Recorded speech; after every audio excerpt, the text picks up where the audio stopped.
Hi all, this is Once and Future Gamer and welcome to another Pokemon Challenge. Last week was a festive themed fun run as we sought to answer the question of if I could beat Pokemon Silver with just a single Stantler. Today though, on New Year's Eve, let's go possibly harder. Let's go to Gen 5 and see if it's possible for me to beat Pokemon Black using just a single Audino. Let's have a look at our stats. We've got a 445 base stat total. We're quite bulky with decent defences and HP, but our attack stats and speed aren't anything spectacular. Mind you, I have worked with a lot worse. We are mono normal type, so weak to fighting and immune to ghost with no resistances. Move wise, we get some interesting and fairly rare ones. I'm curious if I can use Entrainment or Simple Beam to get around abilities, but that might be more trouble than it is worth. After You could be an interesting move to get around priority and speed checks, but it's probably more trouble than it's worth, just like the previous two. Where we do shine though is with the TMs, as we learn a lot of them. There's water, fire, ice, electric, ghost, psychic, grass and normal moves in there. And I'm sure we'll have to spend time working out which moves are available early on and which ones aren't until post-game, which won't do us a lot of good. But if I can get my hands on some of these moves, we get very good coverage.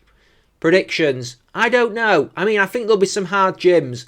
The normal one is usually a pain. I can see the electric and ground ones being annoying too. Marshall at the Elite Four will be bad, as well as Chantal, potentially. N and Getsis at the end are likely going to cause trouble too. The rules then. In combat, I can only use Audino. Other Pokemon will be needed for HMs but unable to fight. Only held items and Pokeballs in battle, but I can heal outside of battle as much as I like. Also, no glitches or exploits. The idea for this challenge came from Dennis Varker many moons ago. I've been toying with it for a while and decided to do it right about now. So, no time like the present. If you do have any future ideas for challenges, head to the comments section or follow the links below to my Twitter or my Discord. If you do enjoy what you see while you're down there, like, subscribe and ring that bell. It's to the start of the game where there are quite a few rival fights in quick succession. Using the Universal Pokemon Randomizer, I choose to replace Snivy with Audino so that I can do the whole run with it, all without having to leap into random patches of rustling grass to catch one. As long as one of the rivals has Tepig, that was the main thing, since Emboar will probably be the hardest for us to fight. Sharon gets Tepig, Bianca gets Oshawott. I always feel like Samurott is harder to fight than Serperior, which is ironic as Serperior is probably my favourite of the Gen 5 starters. Before long, we are fighting Bianca and said Oshawott, who can't really inflict much damage on us, landing one tackle that does measly damage. We don't hit hard ourselves, it takes 4 pounds to knock it out, but we get there eventually, pounding away until it goes down hard. What a mess. We trashed our bedroom, but like Bianca said, it's why you don't have Pokemon battles in buildings. Aside from gym battles and fights in random office tower blocks, I guess. It isn't long before we fight with Sharon and his Tepig, who does manage to inflict more damage upon us, but at least it isn't fighting type yet, or have any super effective moves. It does do decent damage to us, but it's not enough. We are just about stronger at this stage, and we duly win. Let us have a look at our Audino. Our ability is, well, we had the choice of Healer or Regenerator. Neither would do us particularly good in a single Pokemon run, but either is better than the hidden ability of Klutz, which would stop us using held items in battle. We got Healer, which can heal an ally's status condition in a double battle. Doesn't do us much good. We also have the Impish nature, so more defence, which is good, and less special attack, which isn't ideal since we already don't hit that hard.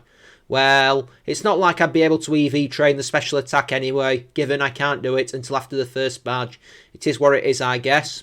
When I go to see Professor Juniper, I nickname the Audino Chansey, because, after all, why not?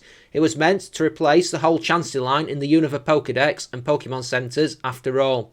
I couldn't think of anything better, this was the first nickname that resonated with me, and I went with it. It's off to Route 1 we go for the Pokemon catching tutorial, and as we go through this video, I'm going to be reminiscing over what happened on the channel over the course of the year, because I'm curious as to what exactly I did over the last 365 days.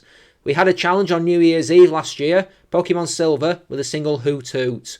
Going into January, I was playing Parasite Eve 1, Pokemon Unbound, and Pokemon Fire Red Omega, as well as Resident Evil Dead Aim. The challenges that were released in January were Pokemon Emerald with a single Slacking, still one of my more popular videos, Pokemon Yellow with a single Cubone, which was fun with an underrated Pokemon, Pokemon White 2 with Sandile, which is, hands down, one of my most favourite Pokemon ever, and then one which brings me into a cold sweat just thinking about it, Pokemon Pearl with a single Shinx. Perhaps not the hardest, but up there as one of them. Towards the back end of January, I began a playthrough of Spyro 3, one of my most favourite games of all time, Resident Evil Code Veronica X, and also, right at the end of the month, and it feels a very long time ago now, Pokemon Legends Arceus. It's not long now before there is a fight with N, and I might as well do this fight now because it's not a hard one, given he uses a single Purloin, which is also something I've thought about doing this game with. I caught a pair of Lillipup on the way, which is also something I thought about doing this game with, largely catching them for the pickup ability. The end fight is a bit of a slog thanks to his Purloin using Growl at the start to wreck our already meagre attack. And although it doesn't really hurt us besides a single crit, we take a lot of hits to wear down its health, pounding away again and again until finally it goes down. We lost over 2/3 of our health with this fight, and given our defence is decent, that is something to worry about. Still, for once in a challenge, we were actually under-levelled for this fight. Normally, I'm in double figures level-wise by this point. Onward to Striaton City then, where we have the site of the first gym, and I believe that it will be a fire gym on this run, because the game knows it was the starter from the Snivy slot. But before that though, we've got to fight Bianca, because it's a well-known trope that this game has 5 million rival fights. We learned Double Slap and got to level 10 in the interim. Versus Lillipup, Double Slap does the well-known habit of hitting just enough times to weaken the opponent severely when another turn would have knocked it out, before we have to watch Bianca heal it. It does land an attack, but nothing severe, and we can take it out with £2.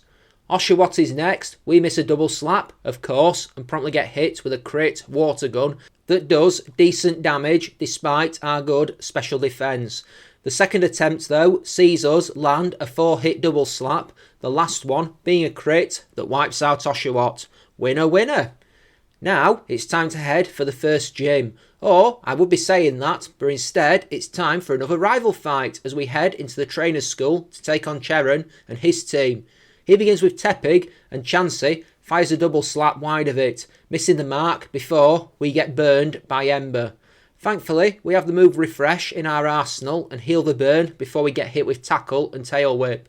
A 5-hit Double Slap and a Pound take it down before we face Purloin, who gets hit with a 2-hit Double Slap before we finish it with Pound. It only manages to retaliate with Scratch. Gym time, and I mean it for reals here. I like the aesthetic here that the leader will use the type Strong against yours. It's a nice throwback to a time when the game actually used to try and make it a little bit harder for you in that sense, back before the rivals used to take the weaker starter. I don't have high hopes for any potential Gen 5 remake though. Anyway, Chili. We very nearly get lucky when it comes to his first Pokemon. The Lillipup gets hit with a 5-turn Double Slap, which takes it to the very brink of fainting. He heals it though, and we have to down it with 2 more pounds to give us a victory while coming out unscathed. It's not so simple versus Pansear though, as it is faster than us and uses 2 workups. I'm worried now, particularly as we missed 2 Double Slaps over the course of the fight, our pounds not doing much damage. It starts blasting us with Incinerate attacks, each of them doing 8 to 9 points of damage, which isn't too bad considering we do have high health, but they do begin to wear us down. Thankfully though, we soon take it down for a win and our first badge. Let's talk about February then. Pokemon Legends Arceus continued through this month and a few more months besides. There was more Resident Evil Code Veronica and Spyro 3 in that month, plus the fading out and potential ending of Parasite Eve 1. Pokemon challenges, we had Pokemon Emerald with a single Catnea, which goes down as memorable because it was the first Emerald challenge I did that wasn't horrifically brutal. There was also Pokemon Fire Red with Love Disc, easy, apart from Lorelei being annoying, as I recall. The 25th challenge, which was Heart Gold with a single Regigigas, which was awful at the end, so much so that I almost ran out of time while filming it. and quit a Johto game after the Elite Four without doing the post game. There was also Pokemon Red with Clefairy, which I don't remember being too bad. It was before the Fairy type, but Clefairy wasn't that bad in Gen 1. I also tried to run a series called First Impressions, but it was met with less than stellar reception, so it went out of the window. Let's move on then. As we leave Striaton City, we encounter both rivals again. It's been like 10 minutes since we fought Sharon previously, but he wants to go again, so let's do that. He should know which one of us is stronger since I beat him twice already. Anyway, I go for workup twice at the start of the fight, just so we hit a bit harder, all while Tepig embers and tail whips us. I have attract, I should have used it. Oh well, no harm. We do wear it down with 2 pound attacks when we go on the offensive to give us an early win. I might keep this move for a while, it'll be handy for setting up. And then it doesn't take us long to beat Purloin either, as we pound that cat into the ground. In Nakarine City, we have a fight with N outside the gym, and we've upgraded our move arsenal with secret power since then, so I guess we should be able to hit a bit harder. I've got a plan in place to make sure this fight is easier, and versus P-Dove, I launch an attract at it to hopefully immobilise it with love. While it fights through the societal notions of forbidden romance between bird and rabbit, we work up twice and then wreck it with secret power. Timber then goes down to secret power on the next turn, and his final Pokemon, the Timpole, goes down to the same move.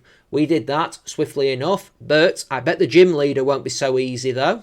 Lenora, the normal type gym leader of the game, is usually one of the hardest. We're going to get intimidated at the start of the fight, and although we can mitigate it somewhat thanks to workup, we are going to be on the back foot.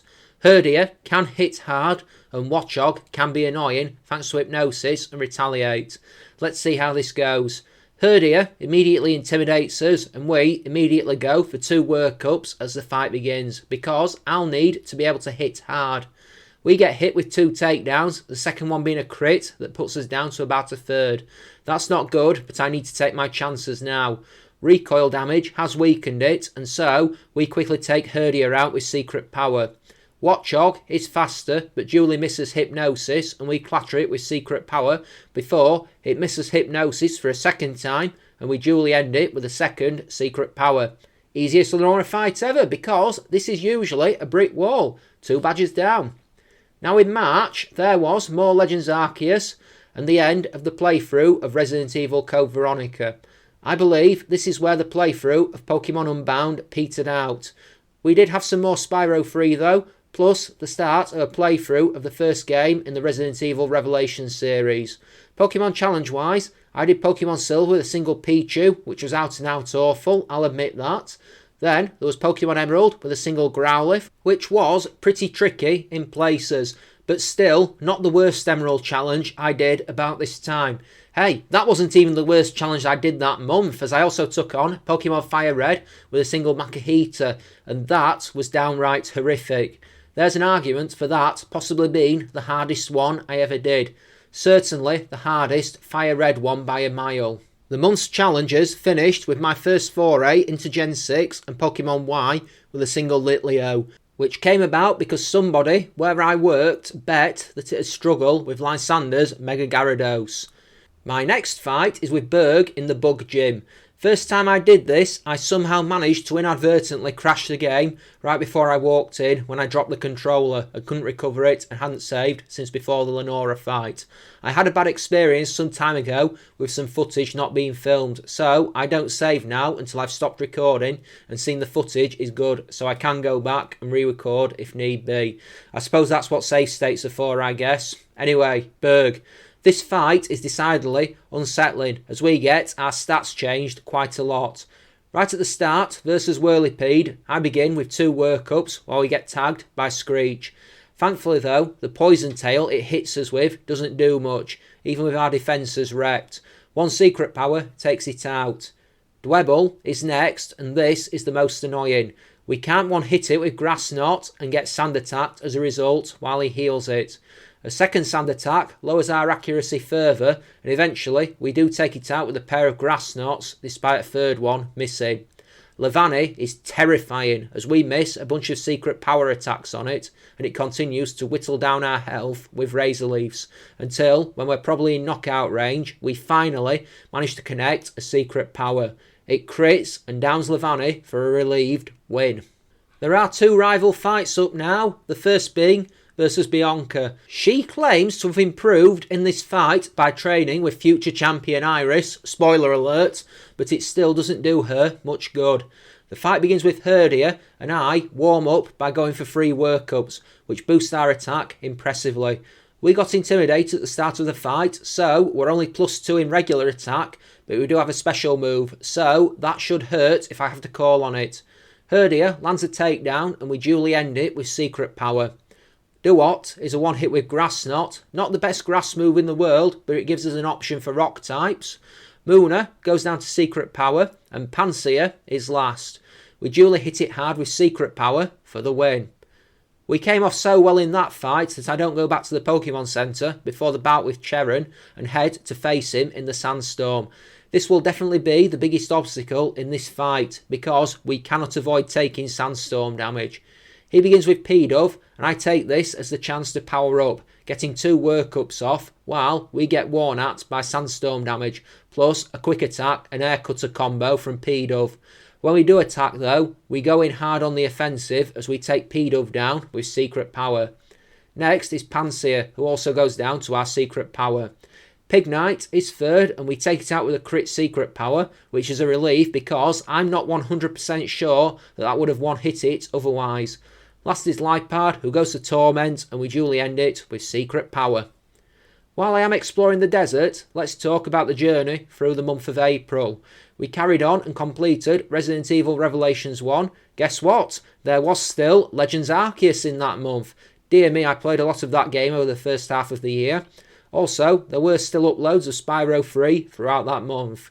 Towards the back end of the month, I began a playthrough of Pokemon Jade, which didn't last long, and also one of Dino Crisis 2, which I did at least see out until the end. Challenge-wise in that month, there was the Pokemon Yellow with a single Psyduck run.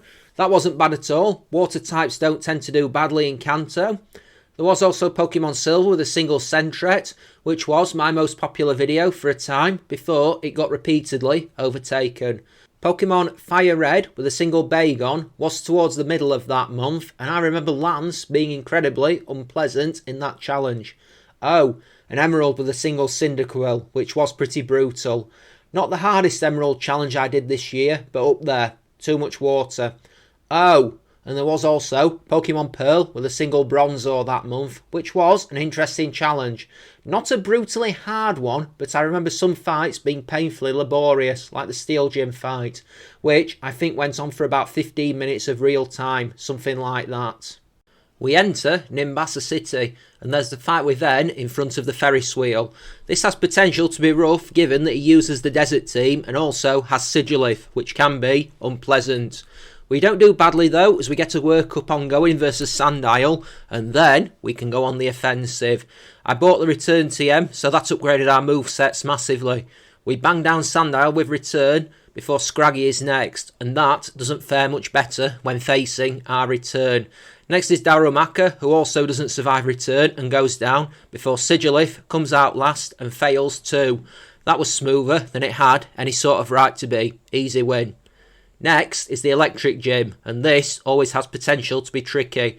Elisa can be incredibly annoying in this fight with her Volt Switch tactics, so I need to be careful, as well as watching out for potential paralysis.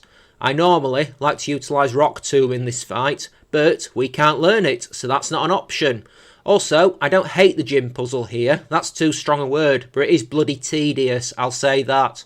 Thankfully, we never get paralysed in this fight. We do get hit with a bunch of Volt Switch attacks, but given I'm using neutral moves, it's not like it matters. I can imagine, actually no, I don't have to imagine, but trying to do this fight with ground or rock moves is infuriating.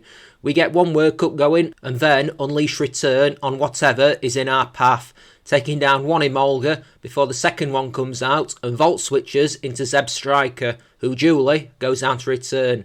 There's no escape for the third Pokemon, the second Emolga, as it lands a Volt Switch, and then we take it out with Return. It just had nowhere to go. 4 badges down. Audino isn't doing too bad so far. Before we can move on to Driftdale City, there's another fight with Sharon, because 10 minutes have passed without a rival fight. I'm worried about Sharon because he does have the starter that is strong against us, with Pig Knight being part fighting type, but it doesn't matter. We get 2 workups going versus Lipard and take 2 pursuits in exchange, which really doesn't faze us. We then clatter it with return. We do the same to Pansage. Tranquil, I'm worried about hijinks from, because it might have detect, but we down it with return with no problem. Pig Knight isn't fast enough to cause us problems, and our return ends it. Let's move on towards the ground gym. Now, as we went into May, there was still Legends Arceus. There was more Dino Crisis 2, which was completed in this month. It's not a long game, and I moved into 2 new games that would take up a big chunk of the next several weeks, in Jedi Fallen Order and Resident Evil 4. Pokemon Challenge-wise, there was Pokemon Y with a single Farfetch'd, of which I recall the Ice Gym being absolutely brutal. Pokemon Yellow with a single Ekans definitely wasn't something I recall as being particularly hard to complete, but I'm sure there must have been something in there that was tricky. There was also Pokemon Silver with a single Drowsy, the Psychic Taper taking on the Johto region. Also, Pokemon Fire Red with a single Electrike. Thinking back, I'm sure the final rival fight was awful in that. I don't really remember too much otherwise about it.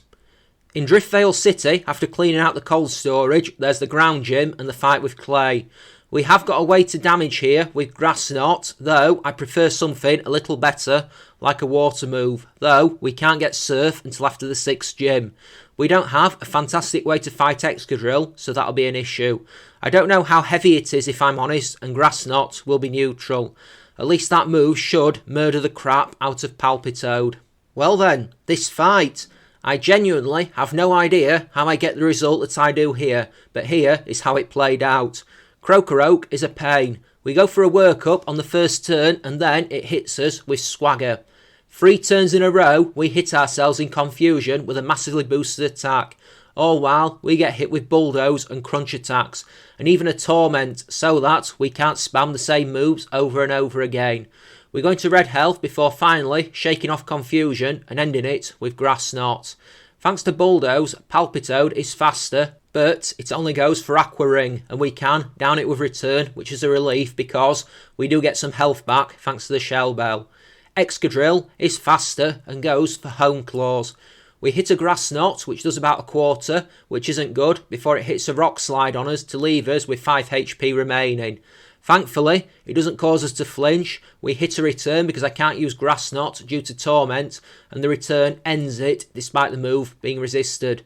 Neato, I guess. 5 badges down. As we try to leave town, there is a fight with Bianca once again. It's been a while since we saw her, so I guess we were due one. First up is Herdia and the customary Intimidate, so we go for 2 workups. It goes for a workup of its own and then hits a crit takedown for decent damage. I take that as an insult and strike it out with return to get some health back. Next is Duot, who goes down to Grass Knot. At least both our attack stats rise with workup, meaning I can mix and match with physical and special. Pansear goes down to return before Mashana is last, and we duly wreck it with a return to give us a victory. And now we're into June. Still more Legends Arceus, still more Jedi Fallen Order, still more RE4. Or at least until towards the back end of the month, when I did as much as I was willing to of Legends Arceus, and began a playthrough of Let's Go Pikachu.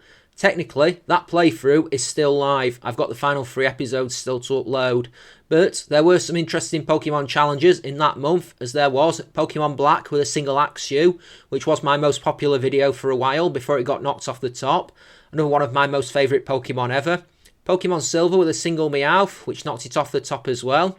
It was during this month that my channel got a bit of a boost after I was name checked in one of Mah-Dry-Bread's videos, and so I enjoyed that. You know how I keep mentioning hard Emerald challenges? Pokemon Emerald with a single Magnemite. That was probably the worst over the course of this year in that game. I still have nightmares about the Psychic Gym. Also, my first ever Pokemon Platinum challenge, as I took it on with a single Buizel, which was a fun run. I do like Buizel. As we come to the end of Chargestone Cave, there's an end fight, and I feel like we're reasonably ready for him. He has Steel types here, which isn't going to be good, so I need to be able to hit him suitably hard. He begins with a Boulder, and I go for 3 workups, while he goes for 3 iron defences, maxing out his physical defence. Now, if I were to go for return, it might do 1 or 2 points of damage. Grass Knot strips straight through it though, and only Sturdy saves it. We do get hit with a Smackdown, but it doesn't do much, and we finish it on the next turn. Joltik is a 1-hit with return, and Ferroseed is next. It quad resists grass, and so I strike it with return to knock it out. That was the reason I wanted the 3 workups going. I didn't want to have to hit it repeatedly. Clink also gets ended by return. That could have been worse. Let's move on. The next major fight is the 6th gym and the fight with Skylar. I don't feel like I've ever really had too much trouble with her, so here's hoping that continues. Chansey does no charge beam now. I got it to help with ghosts in the tower. Unfortunately, I did get my first knockout of the run in there thanks to a goalet. Fighting a ghost and ground type with only normal electric moves. Yikes. Anyway, if we can hit with charge beam, then we should be fine in this fight. A big if. It feels like it misses far more than a 90 accuracy move should. Anyway, Skylar. Her Swoobat is first. I go for workup and it goes for amnesia. No point using a charge beam here because I doubt it'll 1-hit it. So I strike it down with return instead. Next up is Unpheasant, and here I go for charge beam, blasting it straight out of the sky to give us a quick win and a special attack boost. This move was a run saver in Pokemon Pearl with a single Bronzor. Swanna is last and charge beam wrecks it. Probably didn't need the boosts there. Oh well, 6 badges down. Some Audino trivia for you then. It is the only Gen 5 Pokemon capable of Mega Evolution. The said Mega Audino was accidentally revealed on the Korean Pokemon website 2 days before the official release by Junichi Masuda. Mega Audino has the highest base defense of all normal type Pokemon. Audino is the only Pokemon with 2 unique base experience yields. Audino can be found in all patches of rustling grass in this game. In Pokemon Go, Audino rewards more Stardust when caught under normal conditions more than any other Pokemon will give. Whatever that means anyway. I never really played Go, barring 2 really frenzied half days about 5 years apart. It was designed to replace Chansey in the black and white anime. I only recently realised it was based on a rabbit. Audino is the only Pokemon capable of learning Secret Power by level up. Before we can enter Twist Mountain, there's a fight with Cheron. After this, we get Surf, so that will be a massive upgrade on our moveset. It's been a while since we fought Cheron, to be fair. We've got 2 badges since then. That's like a really long time in this game. First up is Unpheasant. We go for a workup and it responds by hitting a crit air slash, which I find disturbing. So I blast it down with Charge Beam. We don't get the special attack rise though. Next is Pignite, and I'm somewhat relieved to down it with a single return. Next is Simisage, who also goes down to a single return. Lipard is last. We get tagged with Fake Out, but it doesn't do too much damage, and we can wreck it with return to give us a win and that precious Surf HM. Continuing through Twist Mountain, we got into July, with more Let's Go Pikachu, more Resident Evil 4, and more Jedi Fallen Order across the month. Towards the back end, I began a playthrough of Pokemon Mystery Dungeon DX, which again is still technically ongoing, but I haven't played for a while. There were some absolutely brutal challenges in this month, as I began first with Pokemon Yellow with a single Tentacool, which wasn't actually that bad. As I said earlier, water types do well in Kanto, and the Tentacool line has a great special stat in that game. It didn't get easier though, as the next one was Pokemon Fire Red with a single Numel, which again gives me cold sweats thinking about Lorelei and her water types. Then there was Pokemon Black with a single Swinub, which was a great idea, and that was pretty horrible. I remember getting messed up so badly in one of the rival fights in that game. That doesn't narrow it down in Pokemon Black, huh? Pokemon Silver with a single Ledyba wasn't too bad. That was a breeze compared to the 2 that had come before it, though I did lose to Faulkner for the first time ever in a Gen 2 challenge, so that's a low point. At the very end of the month, there was another bug-type challenge, as this time it was Pokemon Emerald with a single Nincada, my second most popular video at the time of writing. After Twist Mountain, it's time for the 7th gym, and I'm strangely not worried about the Ice gym. and at least the Ice Gym in this game is nowhere near as bad puzzle-wise as the Ice Gym in Gen 4, because that is a fresh manner of suffering, I will say. 3 out of 5 gens where the Ice Gym is canonically the 7th. Gens 2, 4 and 5. Interesting choices from Game Freak. And it was Gym 8 in both Carlos and Paldea 2. Well, level-wise on the last one, I guess. Time for Bryson then, I think. We go for a workup at the start of the fight, while Vanillish misses Mirror Shot, which could have been bad if it had landed, I guess. With that exchange over, I hammer it with return, and we down it with a 1 hit. Beartic is next, and I really like this Pokemon's design, but we also spark it out with a single return. I am surprised by that. Last is Cryogonal, and it gets 1 hit by return. No surprise there, as it has low physical defence. Just as I entered Dragon Spiral Tower, I entered the month of August, and this was the month that RE4 and Jedi Fallen Order were finished, and I began a playthrough of Fable Anniversary and Resident Evil 0. I'd never played the former before, so I was happy to leap into it. There was also more Let's Go Pikachu and Mystery Dungeon. Challenge-wise, we had some interesting ones. First was Pokemon Fire Red without using stab moves, which was a run I really enjoyed, even if it did turn into the Gengar show towards the end of the run. Not using stab really benefits Gengar in early gens thanks to the pre-physical special split. Then there was challenge number 50, as I took on Pokemon Black with a single Archeops, the defeatist run. Then came perhaps not the most original run I heard done, as it was Pokemon Yellow with a single Beedrill. This is the thing, it's been done before, it got a fair few views by my standards. Let's take the Black with Swinub run for example. Not been done before to my knowledge, got relatively few views. That is definitely the frustrating thing. Beedrill is decent in Kanto though. Then came my most popular video, as it was Pokemon Emerald with just contest moves. I still want to do more videos in that series. I did the beauty one this time, but there's 4 other categories to take a stab at. I will definitely look at that in the future.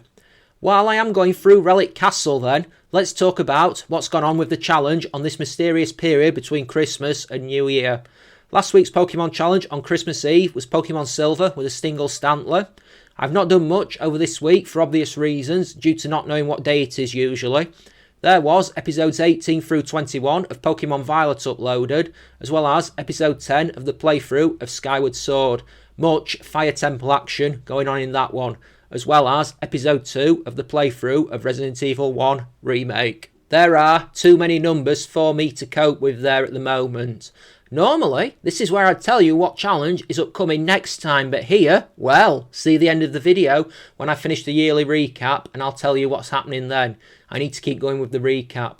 There's only 1 gym left and still 4 months of the year left. I thought my timing was initially good, but I'll have to see. As always, if you want to support the channel, drop a like, leave a comment and subscribe away. If you have any ideas for future challenges, head to the comments section or follow the links in the description to the Twitter or the Discord. I look forward to hearing what you have in mind. Also, if you do want to do more to support the channel, there's also a link to my Patreon down there too. But if you can't, then the fact you're here and watching is enough. Thank you very much. Story stuff is out of the way for the moment, and there is the final mandatory Bianca fight of the game. I remember this one being the horrific one when I did Pokemon Black with said single Swinub. Most of the game was horrific to be fair, but this one really did suck. Anyway, she begins with Stoutland, and once again, there is an Intimidate, so I have to play Catch Up. I go for 2 workups, during which it goes for a workup of its own, after landing a crit Retaliate. We down it with return though. Samurott hits us with Aqua Jet, and then survives Charge Beam, despite us being +2 in special attack, though I get another special attack rise.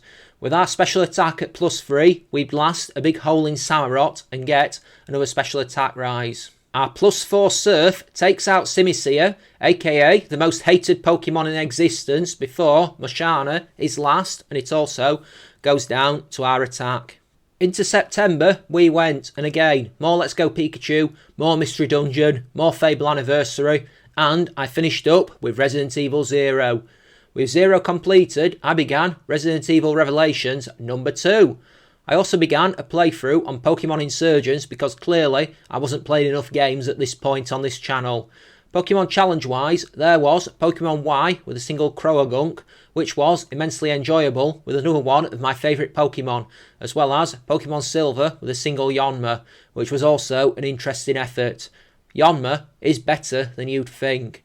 Pokemon Fire Red with a single Duskull was an intriguing challenge, given it's far more of a defensive Pokemon than an offensive one. Then, at the end of the month, the final challenge for September was Pokemon Platinum with only normal type moves, but no normal type Pokemon. Perhaps my longest challenge video to date, and I felt every single effort of it, as that was an absolutely exhausting one to complete. I am proud of it, I just wish it had been a bit more viewed. At the end of September, I passed the 200 subscriber mark, which I was also proud of, and did a Legends Arceus shiny hunt to celebrate. I enter Opelucid City, and it's time for the Dragon Gym and the face-off with Drayden.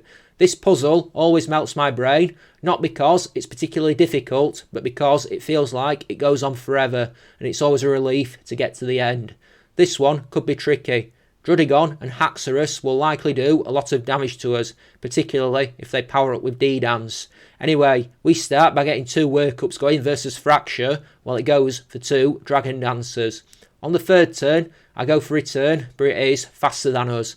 Unfortunately for it gets greedy and goes for another Dragon Dance, and we down it. I go for another workup versus Druddigon and get hit with Chip Away before it survives our Shadow Ball on red health. We get hit with Dragon Tail, and then I know he'll heal, so I go for another workup and then take it out with our +4 Shadow Ball. Last is Haxorus, a very real contender for my favourite Gen 5 Pokemon, and we one-hit it with our +4 return. That wasn't as bad as I thought it would be. Then came October. More Let's Go, more Mystery Dungeon, though it did go on hiatus for this month and is still there. More Pokemon Insurgence, more Fable Anniversary, and more Revelations 2. It feels like I was very busy come this point. Not least as later in the month I also began a playthrough of The Legend of Zelda Skyward Sword. Challenges were Pokemon Red with a single Porygon, something immensely fun with a Pokemon that I tend to forget exists, as well as one that I am proud of, as I did Pokemon Ruby with Team Aqua Leader Archie's team and moves. There was also my 4th Pokemon Y challenge as I took it on with a single Skidoo. I remember the Dragon-type Elite Four member, Drasna, being horrific in that game. Pokemon Crystal with a single Wooper was my first challenge in Pokemon Crystal and was intriguing enough. I never knew just how bad Wooper was until then. We finished our challenges of the month 2 days before Halloween with Pokemon Fire Red with a single Ghastly, which was incredibly fun. Spookily so! There is the final Cherrim fight before we enter Victory Road, and I don't know how good or how bad this will be. He's not been an issue throughout, so I guess we will have to see. His Unpheasant is up first, and I go for a workup. It then goes for Taunt, so I guess I'm not powering up anymore. We down it with Return, even though I'm expecting Detect. That'd be the smart play. Emboar is next, and we down it with a single Surf, though it does look questionable for a moment with how slow the health bar goes down. Simisage is a one-hit with Return, before Lipard also goes down in the same fashion. Winner, winner! Into Victory Road I go, and we have reached the month of November. To quote the old Poke Rap, we're almost home! There was a return to the Resident Evil Village playthrough that I did last year, as they released the DLC, Shadows of Rose, so I played that, as well as more Let's Go, more Insurgents, more Revelations 2, more Fable Anniversary, though that came to an end on the last day of the month, and more Skyward Sword. Then, towards the end of the month, came Pokemon Violet, so Let's Go and Insurgents went on hiatus, though at that point I have finished the Let's Go playthrough. I recall that I had to buy a new capture card at this point because the old one died on its ass. Challenges were Pokemon Yellow with a single Lickitung, better than you'd think. Pokemon Sapphire with Max's team and moves, does better in Hoenn than Archie's team does by a very long way. Pokemon Silver with a single Smoochum, some very good starts and also some very bad ones. And Pokemon Fire Red with a single Cleffa. That was exactly as bad as it sounds, and then some. As I arrive at the Pokemon League, I stand in the entrance hall, and here are our stats at level 68. Well, we've got some good ones. HP is decent and I can't complain about either of our defence stats. Mind you though, I am glad we've got work up as our attack leaves a little bit to be desired. You can tell we've got a lowered special attack nature here. I think we might struggle versus Marshall, but I'll have to leave that one until last and hope for the best. Shadow Ball will be useful versus both Caitlin and Chantal. Here we go then. Take your guesses on if I can do this at this level or not. Now! I figure I'll go for Chantal first since we are immune to ghost type attacks. I'm not saying that'll make it easier, I'm just saying that traditionally she can be annoying, especially opening with Cofagrigus.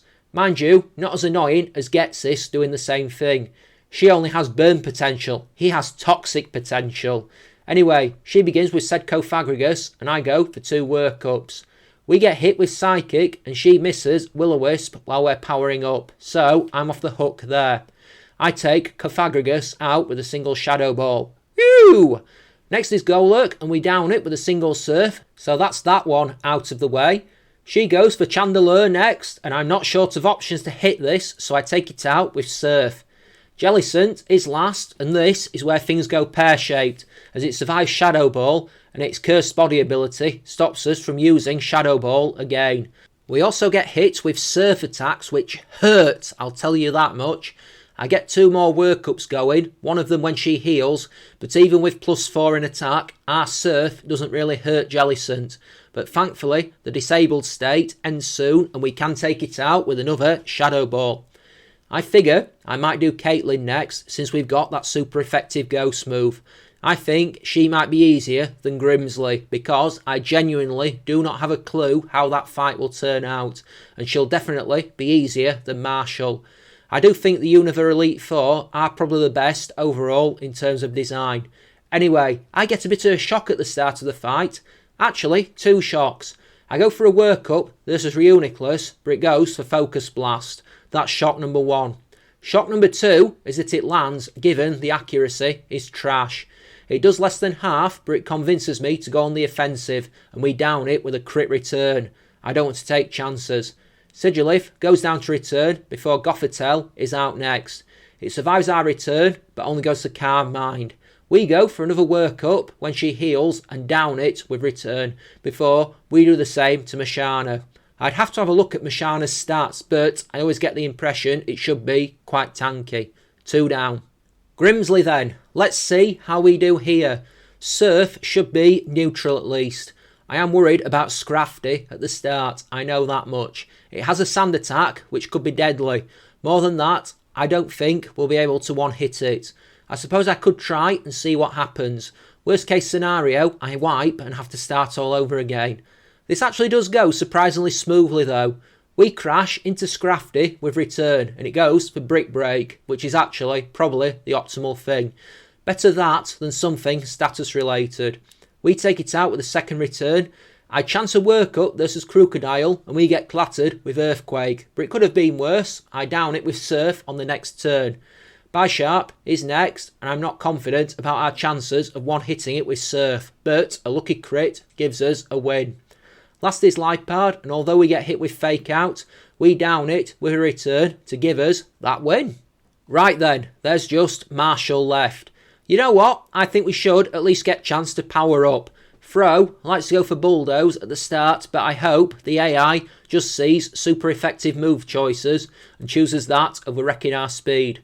If we can get this one out of the way as smoothly as possible, it will be nice. Right then, the fight. Fro is first and I go for workup while it goes for payback. It can do that all day and I'll be fine. Unfortunately, as I go for another workup, it goes for Bulldoze, and although we take it out with return, that's not good. Conkelder is next, and we down it with a single return to take it out. Mienshao is next, and if I am honest, I don't know if we outspeed even without being hit by Bulldoze. It goes for U-turn to bring Sork in. Sork getting hit with our return. It survives thanks to Sturdy, I hate that ability, and Marshall heals it. I fire 2 Shadow Balls at it, taking it out, though we get hit with Karate Chop in exchange. Mienshao comes back out, we've got to survive 1 attack, because if we do, we win. It goes for Jump Kick, lands it, and we just about survive on red health before downing it with return. Whew! As we go down towards the Champions Chamber, let's talk about December. We're here. We made it. It's mainly been Pokemon Violet this month, with episodes of Skyward Sword in there, one a week, plus the finale of Revelations 2 and the beginning of the playthrough of RE1 Remake, which is one of my favouriteest games of all time. Challenge-wise, we have Pokemon Yellow with a single Doduo, probably the host of the hardest Giovanni fight I ever had in the Viridian City gym. There was also Machop and Makahita in Pokemon Emerald, though that latter one did sweet FA throughout most of the run, as well as Pokemon Fire Red with a single Phanpy, which was surprisingly straightforward for the most part. Before, last week, was Pokemon Silver with a single Stantler on Christmas Eve. That one wasn't that bad. Stantler is deceptively decent. I'm not talking much about this challenge because you've been here so far, hopefully. Hope you've enjoyed it. Not been bad so far. Now, it's time for the fight with N after running around the Team Plasma Castle. I've just been saying how good I think the Unova Elite Four are. Let's not forget that they got beat like 3 times in 15 minutes. First by N, then by the player, then by Cheran. It's probably not that short a space of time, but it might as well be. You know what? I like these games overall as a whole. I know they're not the most liked by some, but Pokemon is a franchise of conflicting opinion. I like the story. There's some Pokemon in this gen that are up there as some of my absolute favourites, like Crocodile, Haxorus and Beartic. When going on about the story, how can you not see the cinematography at the end during the whole Black vs White Dragon bit? With then, when the dragon on the version you chose emerges from the stone and then you have to catch a legendary so you can use it to battle. Not that it does do as much favours here as we can't use it to attack in the fight. I hook Pokeballs at Zekrom until finally it does finish off Reshiram. This does feel like it takes ages and I'm less than impressed by the whole thing, though it does finish Reshiram off with Giga Impact, meaning Chansey has a free turn when we come in to use a workup. Hey, the game forces you to use that dragon. It's not an exploit, I can't do a thing about it.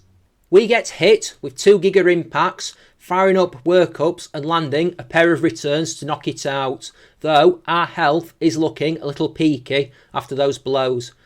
Klinklang is next. I go for Surf, but it turns out to be Zoroark in disguise, something I work out when we get hit with a Night Slash. When he heals it, we down it with Return. The real Klinklang is next, and it survives Surf, hitting us with Thunderbolt. I am expecting a heal, so I go for another workup, but he goes for Hyper Beam instead, and we have to finish it off with Shadow Ball. Vanillux goes down to Return before Caracosta is a 2-hit with Surf, though I am incredibly grateful that it misses Stone Edge because Archeops is last. That is faster than us, it does hit Stone Edge, but thankfully we do survive and take it out with Surf. Phew, that was intense. I'm not feeling confident ahead of the Getsis fight though. Getsis then. This could be rough. Worse, we've still got the damn Reshiram in the team, so I've got to go through the whole same strategy at the start of the fight. Something that I'm absolutely dreading as he goes through his spiel. Cofagrigus toxic poisons Reshiram, and I just keep patiently hooking Pokeballs at it as I try to wait out the poison taking us down. All while it keeps failing with Protect, rather than actually trying to attack, which I will say is somewhat infuriating. It's only when we get down to red health that it finally goes for a Psychic to finish us off, and I breathe an absolute sigh of relief. When Reshiram is finally taken out by Cofagrigus, I bring in Audino and immediately go for a Shadow Ball, which it survives. We get Toxic Poisoned on that very turn. I go for a workup because I'm expecting Protect, but it goes for a Psychic instead, and then when we try to attack on the next turn, that's when the Protect comes up. We do eventually take it out, but go down to Hydreigon's Focus Blast because that thing is faster than us. So that was a long time coming then. I am going to go and put on a few more levels because this will be really, really difficult otherwise. I decide to come back at level 75 and see where we stand from there. Sometimes with this fight, it is literally just a case of hope that the move choice works out from your point of view, that the opponent will do something that benefits you. Cofagrigus goes for Psychic first turn, we go for a workup, but unfortunately our +1 Shadow Ball just isn't enough to down it, and we get Toxic Poisoned on the second turn. I go for another workup while he heals, but the Protect is coming. Worse, I forgot to put the Shell Bell back on after the grinding, so I'm not getting any health recovery. We do eventually take Cofagrigus out, but get outspeed by Hydreigon again and taken out with Focus Blast. I go up to level 77 and figure I'm going to take several stabs at this just to see roughly how far away we are and what I need to fall for us. I don't think we are too far off. Now, these attempts confirm what I already know. If we get Toxic Poison, there is no way to win. We just run out of time. You know what would actually make this fight easier move-wise, but we cannot learn it despite it being a TM in this game. Taunt. If we can get 2 workups going, we can one-hit most things on his team, the exception being Bisharp with Surf. 1 workup is not enough to down Cofagrigus with Shadow Ball at this level. I find that out. So, I guess I go and grind some more. I get to level 80 and make another stab at it. In a few failed attempts, I work 2 things out at this level. First of all, we are now capable of one-hitting Cofagrigus with only 1 workup. That's massive because the less time we spend facing that thing, the less chance there is of being poisoned. The second thing is that now we are faster than Hydreigon. I eventually get a run where I work up first turn and Cofagrigus misses Toxic. It saves itself from Shadow Ball with a Protect, but we drop it with a second Shadow Ball to go into Hydreigon without being poisoned. I go for another workup versus Hydreigon because I'm confident we'll actually survive a Focus Blast easily. But it obliges us by firing the Focus Blast wide and we down it with Return. Bouffalont goes down to a single return, meaning we're halfway there before Seismitoad is next and we down it with Return. Bisharp is 5th, and I know from experience that we can't one-hit it with Surf with only 2 workups going, so I go for a 3rd workup and eat the Night Slash it hits us with before downing it with Surf. Electros is last and we down it with Return to give us the victory, and I can breathe a sigh of relief. That was harder than the rest of the game put together. With that, the final cutscene rolls and we can move on to the end credits. Thank you so very much for watching. I hope you enjoyed. If you did, you know what to do. Like, comment and subscribe, help the channel grow. Down in the description of the video, there's links to my Twitter, my Discord and all my YouTube playlists, as well as my Patreon. Come on by, see what's going on, help the channel flourish like a dainty flower. So, that was 2022 in summary. Where do we go from here? What does the next year hold? I think we find out together. I have an idea for the challenges next year in that I'm thinking of doing themed months. And because January is the start of the new year, I was thinking of doing starter Pokemon month. So, next week we'll kick it off. It's the first challenge of the new year and it'll be Pokemon Crystal with a single Bulbasaur. The first of a month of challenges using starter Pokemon in a different region in the mould of the video I did of Pokemon Emerald with a single Cyndaquil. There will also be going back to at least 1 DS era challenge a month, usually towards the end I reckon. So, I mean last year was a pretty scattergun approach, but I'm trying to bring some calm towards the chaos now. January will be starter Pokemon month then. But yeah, any ideas for themes across months, go ahead and drop those too. Always interested to hear what you have in mind. So yeah, that's what's upcoming next week. Well, next year, let's be honest. Outro. If you celebrate the festive holidays, I hope you had a good one. I got way too drunk with my girlfriend on Christmas Day night, and Boxing Day was a bit of a painful one. Bit of suffering ongoing, all self-inflicted. Hopefully this all gets set up in time for New Year's Eve. There is a lot of audio recording to do. This could be a massive video, but I hope it was worth it. No plans for New Year's Eve, so I guess we'll have to see. Hope you have a good new year as we say goodbye to 2022 and head into 2023. I, for one, am really looking forward to it, so I guess we'll have to see what may come. Okay then, folks, I'm heading off now. I feel like this has gone on way too long. This has been Once and Future Gamer playing Pokemon Black with a single Audino. Take care, folks, have a great day, and see you next year! Bye-bye now.